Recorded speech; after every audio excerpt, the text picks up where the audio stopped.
Hi, I'm Susan, and this is one of the most fun days for me to shoot a video. We're talking about some questions that you guys have asked, and always remember you can send them to me via text, phone, or email if you have any questions you'd like me to go over. Let's do a couple of them here. And the first one, a video shoot that we did several months ago where I was holding the puppy and we were talking about pets and everything. I was asked if that puppy is mine, and it is. We lost our dog. Actually, we had to have him put to sleep on July 5th, and we got this little puppy, and he'll be 7 months old this week, and he's a ball of energy. Wade, my husband, actually had to chase him yesterday. He decided he was going to go after the deer and become a deer, and so yeah, that was exciting. We do have some video of that, so it's kind of fun. Indentures. Are indentures important for a seller to have a copy of and a buyer to be able to review? Yes. Indentures are kind of the rules and restrictions of a neighborhood. So if you have a work truck, or you want to put a fence up, or you have 3 dogs, there are restrictions against some of those items. So reading the indentures is very important. What can happen if you don't follow the restrictions? Of course, you can get a legal note. You can have a lien placed on your house for legal fees. There's a lot of different reasons why the rules are put into place, and some are very strict and some are just great guidelines. So yes, important. Get a copy of those. Sellers, if you're selling your house; buyers, if you're buying a house, so you know all of the restrictions. Another fun question, do we live in St. Charles? Yes. We have lived in 4 houses here in St. Charles, all within about a 1.5 mile radius of each other. A lot of that had to do with schools, so that our kids went to the same schools, elementary, middle, high. So again, a lot of times people will move within about a 5-mile radius as they're moving up in size a house or moving down in houses. Another question, is the market really as good as people hear? Yes.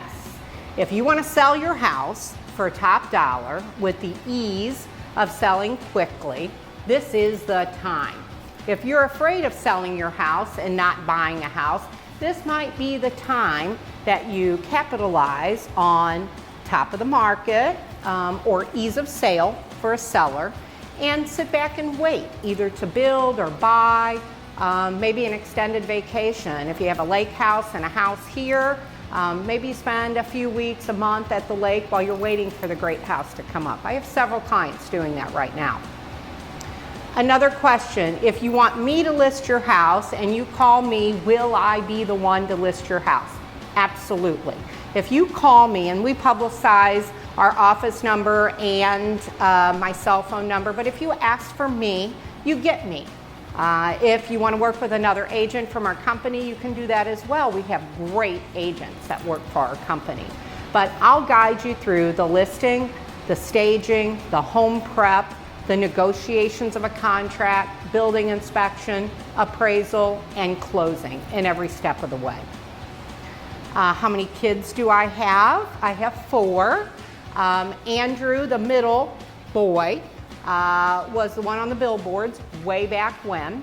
So we're going to start with the youngest, which is Cole, 14, Andrew, 29, Amanda, she'll probably shoot me for saying this, 37, and my oldest daughter, Jennifer, 41. They all live in the area, so it's great. My mother lives in the area, she's 92. My in-laws live in the area, so it really makes a nice place for all of us to watch kids and grandkids grow. Wow, here's one that I get asked all the time. How did we start our love of Cottleville? So 13 years ago, when we opened our office, was the first building we bought in Cottleville, which is our office, 5237 Highway N. It was originally, after we talked to some historians, a log cabin. And over the years, we have added onto it, made changes to it. But when we bought it, it was a vacant building. Now, here's a fact that a lot of you don't know. Our office was set to be up in historic Cottleville. we were offering or placing bids on the building that is currently known as the Cottleville Wine Cellar. So we were going to buy that building. It had been up for sale for quite a while, and during the negotiations, another person stepped in and wanted to purchase the property. And we went back and forth several times, and I finally said to the agent, "Is this somebody I should be bidding against?" And he said, "No."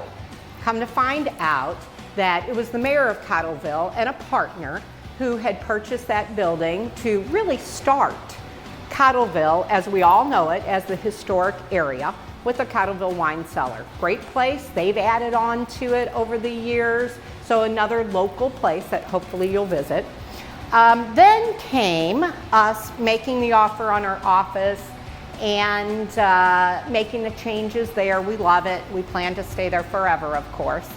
And then kind of the fun story, the next building was the Plank Road Pizza building. So my husband was driving my oldest daughter to get her hair done and all the bridesmaids for her wedding. And drove by, and there was a sign out front, little gentleman putting this sign up front, and it was a busy day for us. My husband drove back a couple hours later. The sign was gone, the property was sold. So I missed it the first time. The second time, the owners of it came into my office and said they wanted to list the property. And I told them the story, that I really, really wanted it. And of course, I had told everybody involved in it. I knew the buyers of the building, so on and so forth. And so he came in and I made him an offer on it. And I told him, I said, "You can list it, and if you feel like you want to work with my offer, you can come back to me at any time. You know, I'd try it for 30 days for sure, but I don't think anybody's going to pay you more than I'm willing to pay for the property." I loved it. It was just that cute little house. So a little bit less than 30 days, he came back in. Great guy. Lived across the street from our office, and gave us the opportunity. If we closed on it fast, bought it as is, did some other requirements, he would sell it to us, which we had held opens, we had done everything. We had a couple rental offers on it, things like that, but no good solid buyers. So it was ours. So that's where that building came into play. Then again, a gentleman who lived across the street from our office that had two buildings up in historic Cottleville was where we have Cottleville Cookies and Cream. And these are businesses that our son runs, but we had the enjoyment of redoing the buildings, and that's what I love. I love the ownership, the restructuring. I wouldn't do it full time, of course, because it's a lot of work, but I love the decor side of watching a building progress. So the ice cream store, we just did a little bit at a time. Real cute, real quaint, small building, fun. Next was Blooming Daisy Marketplace. Huge endeavor. We knew the owner there. He had it on the market with us a couple of times. As Cottleville was growing, he was kind of losing that farm feel, and he was ready to get out on some land and wanted us to buy it. After he saw what we did with Plank Road and the ice cream store, he really wanted to see his property enhanced. So kept, not torn down, any of those kind of things. He really wanted us to work with it. And we love the gardens. We call it Blooming Daisy Gardens.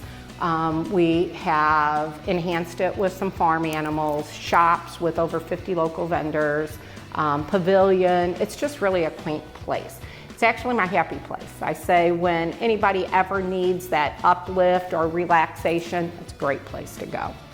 The last but not least building that we redid was 1798 Barbecue. We're standing in it today. Fun story.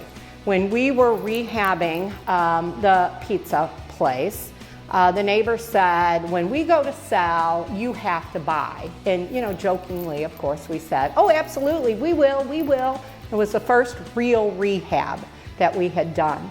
And Steve and Donna, owners of the house, gave us a phone call and said, "We're ready to move." And it only took us about 2 weeks to find them the perfect house that they wanted to move to. So this was a complete change from residential to commercial. Took us a while. Fire department, city, all has requirements that you have to do in a situation like that. But it was a fun project. We enjoy when they come back in to take a look at the building. It's fun because the Plank Road owners, Cottleville Cookies and Cream owner, Blooming Daisy owner, 1798 owner, besides being sellers of the property, we became friends with these guys. That they gave us the opportunity to help build this great historic area. Last but not least question, how many properties have I owned in my lifetime? So 18 with my husband and 1 prior to me marrying Wade. So 18, 4 houses that we have moved to. The other ones have been some historic houses, have been some that my kids have lived in. I'm not a good renter, so I don't typically rent out the properties that we do. Either the kids live in them or we rehab them and then, of course, sell them. So it's been fun. When we counted down 18, 1 was outside of this area and 2 was at the Lake of the Ozarks condos. So everything else has been right nested here in St. Charles County. If you have any questions or have heard a story that you'd love to hear more about, let us know. We love to help you through the buying and selling process. But again, it's great to know a little bit about your realtor. Thanks.